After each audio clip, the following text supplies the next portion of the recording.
नमस्ते छात्रों, आपका मेरे YouTube चैनल में स्वागत है। आज मैं आपको दिखाने जा रही हूँ कक्षा 9वीं हिंदी लोक भारती पाठ दूसरी बिल्ली का बिलुंगड़ा, जिसके लेखक हैं राजेंद्र लाल हांडा। तो प्रस्तुत है बिल्ली का बिलंगुड़ा। प्राचीन समय में बिल्लियों को घर में पालना बुरा समझा जाता था। यदि बिल्ली रास्ता काट देती थी तो अपशगुन समझते थे लोग। वो सोचते थे कि बना हुआ काम भी बिगड़ जाएगा। यदि बिल्ली ने रास्ता काट दिया तो कुछ जरूर अपशगुन होने वाला है। उनकी ये बहुत पुरानी विचारधारा थी कि बिल्ली अगर रास्ता काट देती है तो कोई काम सफल नहीं होते हैं। एक समय था जब घरों में बिल्ली का आना जाना बुरा समझा जाता था, परंतु आजकल की परिस्थिति के कारण पुरानी विचारधारा और परंपरा एकदम घपले में पड़ गई है। लेखक कह रहे हैं कि जो पुरानी विचारधारा थी, जो पुरानी परंपरा थी बिल्ली को घर में नहीं पालना, वो अब एकदम परेशानी में आ गई है, क्योंकि आज के समय में सब बिल्लियों को घर में पालते हैं। वही विचार ठीक समझा जाता है जिसे काम चले। वर्तमान समय में उन्हीं विचारधारा को हम मान्यता देते हैं जिससे हमारा फायदा होता है। लेखक कहते हैं कि पिछले दिनों हमारे घर में बहुत चूहे हो गए थे। उन्हें घर से निकालने के लिए बहुत तेरे प्रयत्न किए गए, पर हमारी एक ना चली। आटे और अनाज के लिए लोहे के ढोल बनवाए गए। यह उपाय कुछ दिनों तक कारगर रहा, परंतु आंख बचाकर चूहे इन ढोलों में भी घुसने लगे। इस समस्या पर कई मित्रों से परामर्श किया। आखिर यह फैसला हुआ कि घर में एक बिल्ली पाली जाए। इस प्रस्ताव पर किसी को आपत्ति ना थी।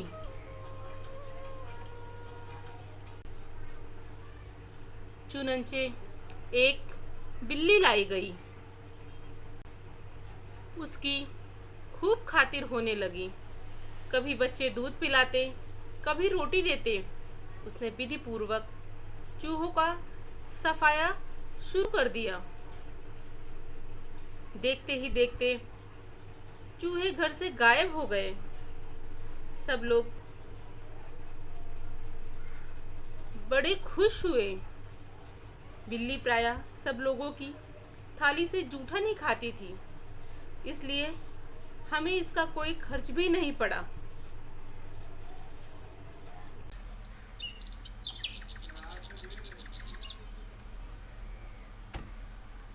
दो महीने बाद वह समय आ गया।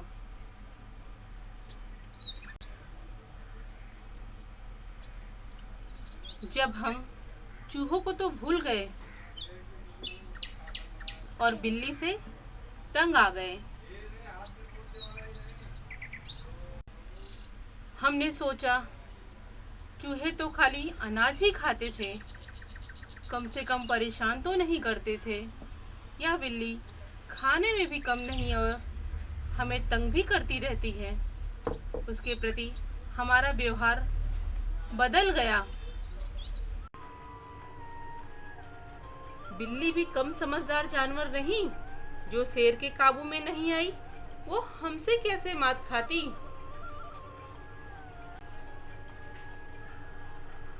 उसने भी अपना रवैया बदल दिया। हमारे आगे पीछे फिरने के बजाय वह रसोई के आसपास कोने में दुबक कर बैठ जाती। जब मौका लगता मजे से जो जी में आता खाती। इस तरह चोरी करते बिल्ली कई बार पकड़ी गई। एक दिन सुबह उठते ही मैं रसोई में कुछ लेने गया। देखता हूँ कि कढ़े हुए दूध का दही, जो रात में बड़े चाव से जमाया गया था, बिल्ली खूब मजे से खा रही है। लेखक कह रहे हैं, हम तो चूहों को भूल गए, लेकिन बिल्ली ने अब परेशान करना हमें शुरू कर दिया। क्योंकि पहले तो बिल्ली हमारे आगे पीछे घूमती थी, हम जो देते थे वो खाती थी, हमारा जूठन खाती थी।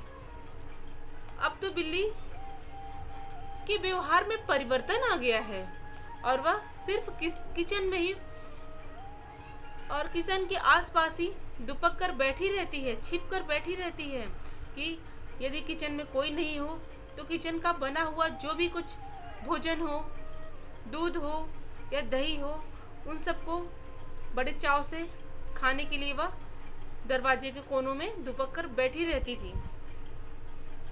लेखक कहता है, एक दिन मैं जब रसोई में कुछ लेने गया तो बिल्ली को मैंने दही जो जमाया गया था, जो दही काढ़ने के लिए रखा गया था, उसे वह फैला करके गिरा करके बड़े चाव से वो खा रही थी।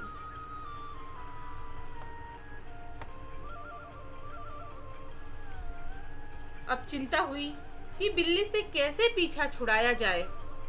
मेरा नौकर बहुत होशियार है। रात को काम खत्म करके जाने से पहले उसने एक खाली बोरियों में 2 रोटी डाल दी और चुपके से एक तरफ खड़ा हो गया। बिल्ली का इंतजार करने लगा।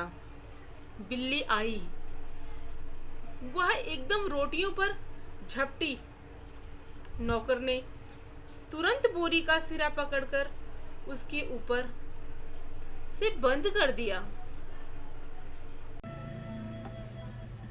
रस्सी के साथ बोरी का मुंह बांध दिया गया। चूंकि अब रात के 10 बजे थे, मैंने अपने नौकर अमरू से कहा, सवेरे बिल्ली को कहीं दूर छोड़ आए, जिससे वह इस घर में वापस ना आ सके। सब लोगों को चाय पिलाते पिलाते अमरू को अगले दिन 8 बज गए। मैंने याद दिलाया कि उसे बिल्ली को भूरी भटियारिन की तरफ छोड़कर आना है। बोरी कंधे पर लटका अमरू चल दिया। बात आई गई हो गई। मैं हजामत और स्नान आदि में व्यस्त हो गया, क्योंकि 9:30 बजे दफ्तर जाना था। गुसल खाने में मुझे जोर का शोर सुनाई दिया। मैं नहाने में व्यस्त था और कुछ गुनगुना रहा था, इसलिए मेरा ध्यान उधर नहीं गया। 2 मिनट बाद फिर शोर हुआ। इस बार मैंने सुना कि मेरे घर के सामने कोई आवाज लगा रहा है। आपका नौकर पकड़ लिया गया है।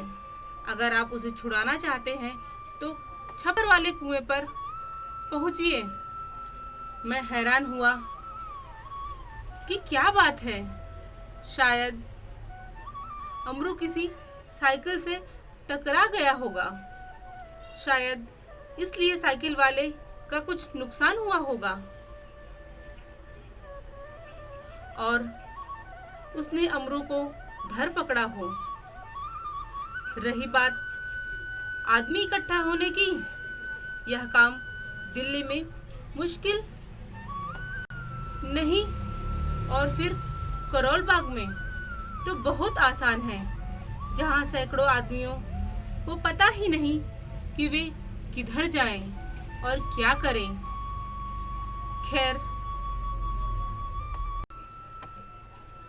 खैर उधर जा ही रहा था कि रास्ते में खाली बोरी लटकाए अमरू आता हुआ दिखाई दिया। वह खूब खिलखिलाकर हंस रहा था।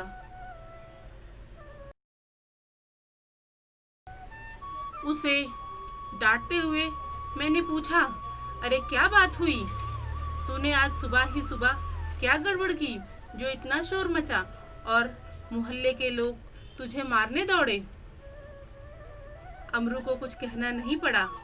उसके पीछे कुछ आदमी आ रहे थे। उन्होंने मुझे सारा मामला समझा दिया। बात यह हुई कि जैसे अमरू कंधे पर बोरी लटकाए बिल्ली को बाहर छोड़ने जा रहा था, कुछ लोगों को शक हुआ कि बोरी में बच्चा है। दो आदमी चुपके चुपके उसके पीछे हो लिए। उन्होंने देखा कि बोरी अंदर से हिल रही है। बस उन्हें विश्वास हो गया कि इस बदमाश ने किसी बच्चे को पकड़ा है। अमरू स्वभाव से अल्पभाषी है, कुछ मस्करा भी है। वह चुप रहा। देखते देखते 50 आदमी इकट्ठा हो गए। उनमें से एक चिल्लाकर कहने लगा, घेर लो इस आदमी को।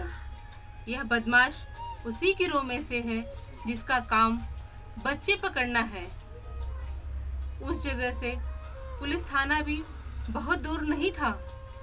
एक आदमी लपक कर थाने गया और वहां से थानेदार और एक सिपाही को बुला लाया। थानेदार को देखते ही एक उत्साहित दर्शक अपने कुर्ते की बाह ऊपर चढ़ाते हुए बोला, दरोगा जी, ऐसा नहीं हो सकता कि आप इस बदमाश को चुपचाप यहाँ से ले जाएं और कानूनी कार्यवाही की आड़ में इसे हवालात के मजे लेने दें। इससे पहले जी भर की मरम्मत होगी। गजब नहीं है कि भरे मोहल्ले से बच्चा उठा लिए जाए। 2 दिन हुए पास वाली गली से एक बच्चा गुम हो गया। देवनगर से तो कई बच्चे उठाए जा चुके हैं। आप बाद में इसके साथ चाहे जो कर लें, पहले हम लोग इसकी पिटाई करेंगे। भीड़ में से दसियों ने इस सुंदर प्रस्ताव का समर्थन किया और लोग अमरू को पीटने के लिए मानो तैयार होने लगे। उन दिनों दिल्ली में बड़ी सनसनी फैली हुई थी। नगर के सभी भागों से बच्चों को उठाए जाने की खबर आ रही थी। 1-2 बार पत्रों में भी यह छपा कि जमुना के पुल पर कुछ आदमी पकड़े गए हैं जिन्होंने बोरियों में बच्चे बंद किए हुए हैं।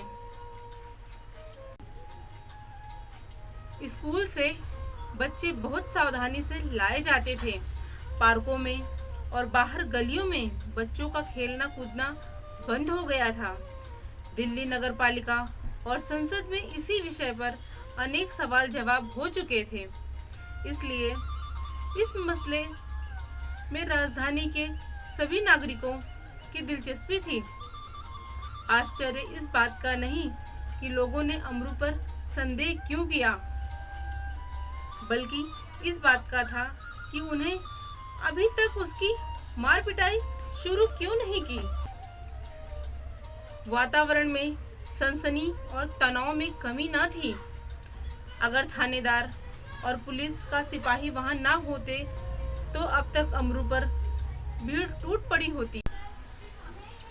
थानेदार ने आते ही अमरू की कलाई पकड़ ली और पूछा, बोल, यह बच्चा तूने कहाँ से उठाया है और इसे तू कहाँ ले जा रहा है?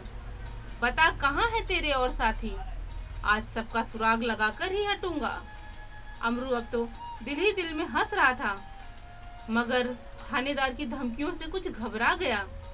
दबी आवाज में वह थानेदार से बोला, सरकार, मैंने किसी का बच्चा नहीं उठाया है।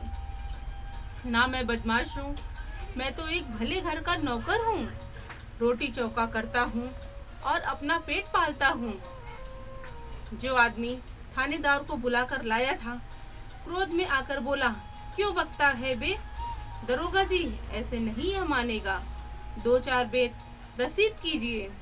दरोगा ने बगल से निकालकर बेत अपने हाथ में ले ही थी कि अमरू नम्रता पूर्वक झुका और बोला, सरकार, आप जितना चाहे मुझे पीट लें, पहले तो यह देख लें कि इस बोरी में है क्या।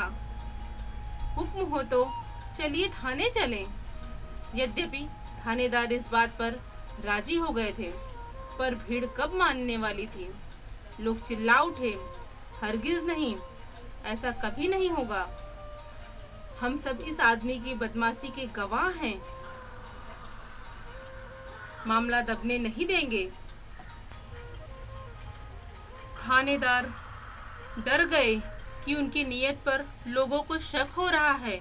उन्होंने अमरू से कहा, अच्छा बोरी को नीचे रखो, इसका मुंह खोलो। अमरू शांतिपूर्वक नीचे बैठ गया